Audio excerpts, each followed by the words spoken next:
Hello, Yan. hello. Good morning. Good morning. Dito na naman ako. Sana hindi kayo magsawa ng mukha ko. Hindi. Okay. No. Salamat Coach Fernan sa privilege na nagiging share ako tonight. And salamat Ma'am Janet sa napakagandang introduction. Totoo yun. Isa akong OFW, isang katulong dito ng Chinese. 25 years na ako dito. Dito na ako, more than half ng buhay ko is dito na sa Hong Kong. So, kung baga, gin-enjoy ko na lang dito yung paglinis, pag-iron, ganun. Ganun siya yung situation ko dito. So, may isa akong anak nandoon sa Iloilo. Kung minsan dito sa akin sa Hong Kong. And ngayon, nagpasalamat ako sa kay Coach Fernan and sa kay Ma'am Kath na sa walang kapagod-pagod sa pag-guide sa akin. No, isa din sila na nagiging ganito ako ngayon. Kahit marami akong trabaho, actually ang amo ko is stay in, hindi umalis sa bahay, but today, answered prayer talaga ako. Sabi ko kahapon, sabi ko nang pag-approach ni Coach Fernan sa akin, pwede ka ba mag-share? Sabi ko, Coach, ipalast mo lang ako kasi yung matapos yung trabaho ko minsan is 12 or 11:45, 11:30. Yun ako sa room.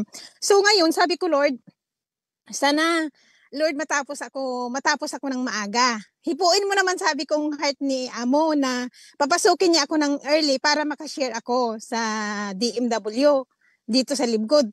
Kahapon, sabi ni Ma'am, sabi niya, mag-enjoy ka dito. Bukas, magbili ka ng dinner mo. Kasi aalis kami overnight, sabi niya sa Macau. So, babalik kami Thursday. Pala, sabi ko, grabe. Grabe, sabi ko yung ng Panginoon sa akin, yung sagot ng prayer ko talaga. So, kaya kung may desire ka talaga sa puso mo, talaga ang Panginoon hindi siya natutulog. Kung ano ang desire natin sa buhay natin. So, ngayon, ang journey ko dito sa Live God, ko na lang kasi grabe yung mga share natin today. Busog, sino bang nabusog sa inyo? Busog na busog ako kahit hindi na nga ako mag-share ngayon eh. Kasi grabe nila, ang galing nila. Grabe sila mag-share, no? Pero ako, hindi kayo mag-expect sa akin kasi yung the way ako magsalita. Buti nga may Libgod. Dito ako natuto sa Libgod mag-Tagalog. Nagpunta ako dito sa Hong Kong. Ang baon ko lang dito is yes or no lang. So, yun lang ang baon ko talaga kasi sa totoo lang, hindi ako marunong mag-English. Tapos hindi din ako marunong mag-Tagalog. Kasi ang kasama ko palagi is Ilonggo din. So, Tagalilo kasi ako, Ilonggo din ang kasama ko. So, meaning, hindi talaga ako nasanay magsalita ng Tagalog. Kaya, magsalita ako, pasensyahan nyo na kasi bulol-bulol ako. At saka, at the same time, yung utak ko is parang hindi gumagana. Yung limited talaga yung ang takbo ng utak ko. So, yung doon lang ako gabawi sa mga gawain, ganun lang. So, dito sa project na to ni Coach Fernan, grabe, mabaliw talaga ako dito. Parang, hindi ako nakaramdam ng pagod. Hindi ako nakaramdam ng antok. Kung minsan 3 o'clock na, gising pa talaga yung ko. Na parang, hindi ko maintindihan kung, parang sabi ko, gusto ko hatawin to na wala nang bukas. Dapat ngayon tapusin ko na yung hataw. Kung minsan sabi ni Ma'am Janet, oy Ma'am Eden, tulog ka na. Sabi ko, hindi ma'am, may antayin pa ako sa Saudi. Sabi ko, kailangan ma-close deal ko to. Ang Saudi, kasi sabi ko, antayin ko eh. Driver kasi, at saka yung isa, sa doon, sa, ba yung trabaho niya, yung builder. Nag-build sila ng building. So ngayon, sabi ko, antayin ko to. Tapos kinabukasan, na-close deal ko, nag 1 year pa oh. Di, ang galing. Sabi ko kasi, pag nag 1 year ka, makasave ka ng 2 months sa payment mo. Makasave ka ng 2 months. So, malaking bagay na yun ang $20 na makasave ka. So, nag 1 year silang dalawa, nag 1 year sila.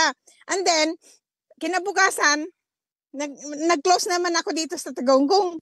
nakita niya, sabi niya, "Uy, friend, parang nag-blooming ka." Pero actually, hindi naman talaga totoo na nag-blooming. Sabi niya, "Friend, nag-blooming ka."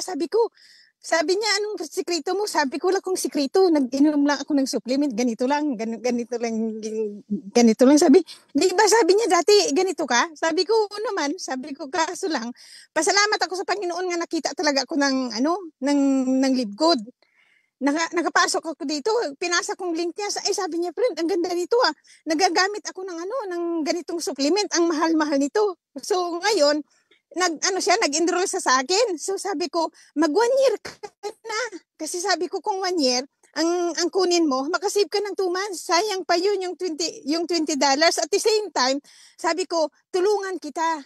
Buntot-buntot ka lang sa akin palagi kasi tulungan kita kung paano ng tao, paano mag-recruit ng tao. Sabi ko, wala akong alam-alam dyan mag-recruit, pero sabi ko, tulungan kita kung paano tayong dalawa mag-recruit. Sama-sama tayong dalawa.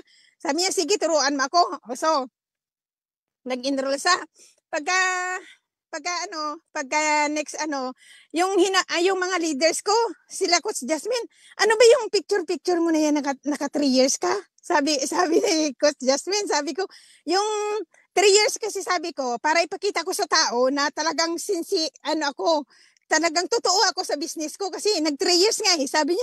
Sabi niya, "Oh, ano ba yun, hindiyan?" Sabi ko, magbayad ka ng 1 year. Sabi ko, ang ibayad mo is, na lang, 6,000 na lang ang ibayad mo kasi member ka na. So, nagbayad sila. O, yung isa na naman, naghawaan na nga kasi ginpangpasa namin sa GC yung banner. O, pinangpasa. O, di isa-isa siguro nag-ipon-ipon. So, nakaano sila. So, sa awa ng Panginoon, nakadami kami sa namin, kaya na-reach ko yung yung second level ko. Kasi isa-isa sa kanila gusto may banner. Sa banner sa banner sila na-attract yung na yun. So ako, nagpasalamat talaga ako sa Panginoon sa project na to kasi kahit ako mismo nagigil ang sarili ko na parang araw-araw parang lumilipad ako na hindi ko maintindihan kung hindi ako happy kung hindi ako maka-recruit ng tao. Hindi ako happy kung hindi ako maka-share. So ngayon, nagapuyat as in talaga ako, pero hindi ako napuyat, hindi ako naantok, hindi ako napagod kahit ang trabaho ko is non-stop talaga ditong trabaho ko kung dahil stay-in yung amo ko. So ngayon, sabi ko, hindi ako napagod nang dahil nagainom na ako ng mga supplements sa Libcode. So yun lang, hindi ka talaga mapagod. So ngayon, ang ginawa ko is everyday talaga nagamit ako ng 5 Facebook ko. Ginagamit ko yun kasi palagi ako na-warningan ni Mita na, "Oh, you reach your limit." So maglipat ako sa isang Facebook ko para at least may doon naman ako, may pang-market ako doon. Hanggang na pinasok ko yung Wanted Sweetheart na yon, nakakuha ako isa doon. Yung global pala siya. Yung global siya. Nakakuha ako doon sa Wanted Sweetheart. Akala niya nagpaligaw-ligaw ako doon. Sabi ko, hindi, may business ako. Nagpunta ako dito. Sabi niya, hindi pwede dito ang business. Sabi niya, global din ako. Pero sabi niya, nangliligaw ako dito. Sabi ko, hindi ako pwede ligawan kasi matanda na ako. Nagputi ng buhok ko. Nagpunta ako dito para lang mag-market, magpang-recruit ng tao. So ngayon, nakuha ko siya.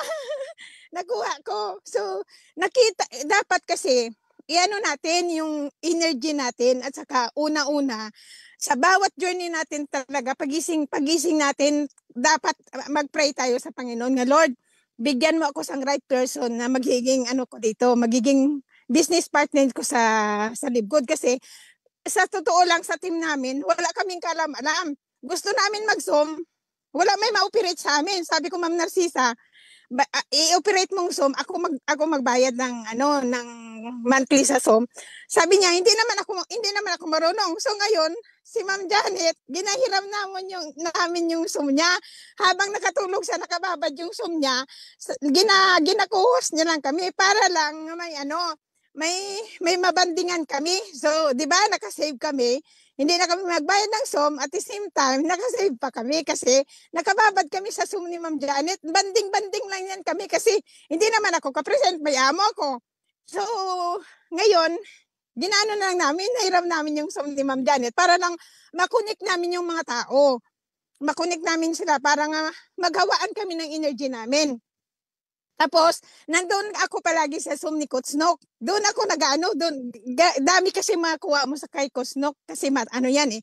Matalino, isa pa yun yung nag-regret ako kasi kasama ko yan sa company. Kung alam ko lang na maglipat sa likod, inunahan ko na. Akala ko kasi hindi siya maglipat dito sa Libgod kasi ano yan eh, grabe yan ang na-income niya doon sa kabilang company. Kasama kami yun. Kita ko yan siya dito sa Hong Kong. Nag-present, sabi ko, grabe naman tong tao na to mag-present. Grabe, kung alam ko lang, kinuha ko yan. Kaso lang, hindi siya para sa akin. Hindi siya para sa akin na business partner. Pero nandoon kami palagi sa Sumya, araw-araw. Alam ko na yung Sumya. Hindi pa nga naka-open ang Sumya, nandoon ako eh. Sa Sumya, nag-abang na ako sa Sumya. Tapos nandoon ako kay Ma'am Cheryl.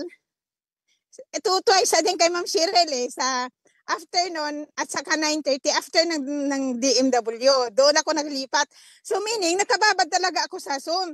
Na ano ko lang yung isang tainga ko dito, malubat dito, i-charge ko, tapos dito na naman, na-charge ko. Basta mababad lang ako kasi hungry talaga ako sa learnings. Kulang ako sa knowledge. Kaya yon ginaano ko yung sarili ko na marami ako. Habang nagmamap ako, naglilinis ako, nakababad dyan dito sa sa tainga ko. Kung walang Zoom, doon ako sa YouTube, sa mga YouTube nila Coach Fernan, nandun ako. Ginaaral ko yan kung paano gawin ang libgod. So yun, naunti-unti ko. So, ganun tayo. Dapat magiging hungry tayo sa learnings, consistent lang. Palagi ko yung narinig kay Coach Nok nga, consistency is the only key. So yun lang, yung consistent lang tayo araw-araw. Ako hindi ako matutulog kasi ang pinakahataw ko talaga is 12 to 2. Ganun ang pinakahataw ko kasi wala akong time dito. Nabunot-bunot ko lang yung cellphone ko, chatting lang. Hindi ako pwede matawagan. Kung may magpakunik sa akin, nagapunta ako sa basurahan, doon ako magkunik sa kanila. Para lang hindi ako marinig ng amo ko kasi yung amo ko, hindi yan nagsara ng pintuan niya. So, ito lang yung ma-share ko sa inyo. Maraming salamat.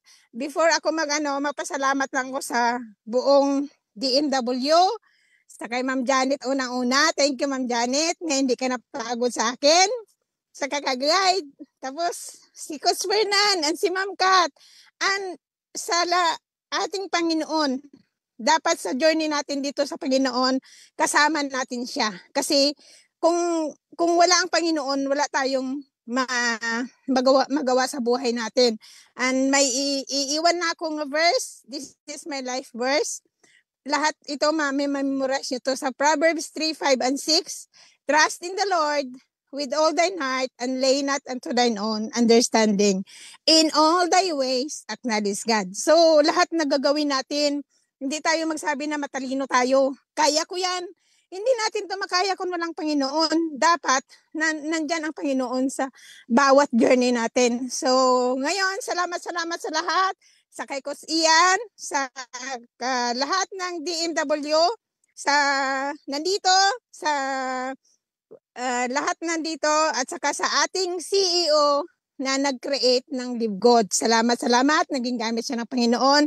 At saka si Coach Fernan, si Ma'am Kat, ang lahat, si Coach Cheryl, si Ma'am Gracie, and sa buong team ko. Salamat sa mga leaders ko na sila Ma'am Jasmine, Ma'am Bewley, Ma'am Luisiana, Ma'am Narcisa, sa lahat, Ma'am Perlita, Ma'am Ann, lahat na leaders ko na malaking tulong sa team natin. Thank you so much. And God bless us. Once again, I'm Eden Ardales na nagsasabi, hataw lang na hataw.